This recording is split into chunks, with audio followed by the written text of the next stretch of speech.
Ministrების კანდიდატმა ახსენა, პრობლემა ყოფილა თურმე ის, რომ გასულ წლებში რუსულ კომპანიებზე მოხდაო რაღაც აქტივების გაყიდვა. და რა პრობლემა არის ეს, ვინმე როდეს მეთქვა, ჩვენი ხინა რომ რაღაც პრობლემა არის რუსულ კომპანიებზე გაყიდვა. არის პირიქით მე გისურვებ, რომ რაც შევა ბევრი კომპანია შემოიყო, თუნდაც რუსული იყოს, თუ ეს რუსული მხრიდან გახსნილია სავიზო რეჟიმი, ჩვენ მივესალმებით მხოლოდ რუს ტურისტებს.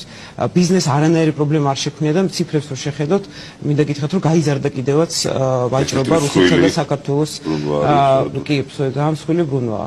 ჩვენ ვართ გახსნილები რუსეთთან ურთიერთობისთვის, ჩვენ პირიქით არანაირი პრობლემა არ აქვს. არც ერთხელ ჩვენ ოპოზიციას არ გვითხოვს, რომ სანქციები უნდა დაუწესდეს რუსეთს. ესეთი რამე არ ყოფილა. მოსკოვში იყავით? პეტერბურგში ვიყავ, პირველი თანხა მე იქ ვიშოვე, მილიონი რუსული მანეთი. ჩვენ გქონდეს რუსეთთან დიალოგი ძალიან ბევრ საკითხზე, მათ შორის ვაჭრობის საკითხებზე, ადამიანების მიმოსვლის საკითხებზე, უამრავი ჰუმანიტარული და სხვა საკითხია, იმიტომ რომ მეზობლებთან ყველა შემთხვევაში, ყველანაირ მეზობლებთან ჩვენ გვჭირდა ურთიერთობები და დიალოგის წარმოება.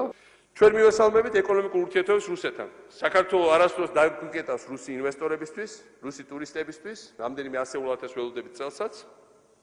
რადგან მიმაჩნია, რომ იქ სადაც აქტიურობს ბიზნესი, ადგილი აღარ რჩება ტანკის მუხლხოვებისთვის. და გამოდივარ ახალი ინიციატივით, რომ ცალხრივად გავაუქმოთ სავიზო რეჟიმი რუსეთთან. და იცოდე რუსულა ტურისტებმა, რომ ნებისმიერ დროს შეუძლიათ ჩამოვიდნენ საქართველოში, ნებისმიერ დროს შეუძლიათ მიეპიცხონ წეს ჩვენ პლაჟებზე, ნებისმიერ დროს ისარგებლონ ჩვენი სტუმართმოყვარეობით და მათ ახალავინ არ დაუშლით მათ მიერ ასე მონატრებული ბორჯომის და ქართული ღვინის დალევას. და ჩვენ მეზობელთა ურთიერთობა, ეს არის ძალიან მნიშვნელოვანი ნაწილი ჩვენი ინტერესების. ხელოვნურად გაღეზიანება რუსეთის წინამთავრობის მიერ გადადგმული ნაბიჯები, რომ შინაგანი სისუსტეების კომპენსირება მოეხდინა რუსეთთან აგრესიული რიტორიკით. დამთავრდა ძალიან ცუდად ჩვენთვისაც და ჩვენი და რუსეთის ურთიერთობებისთვისაც.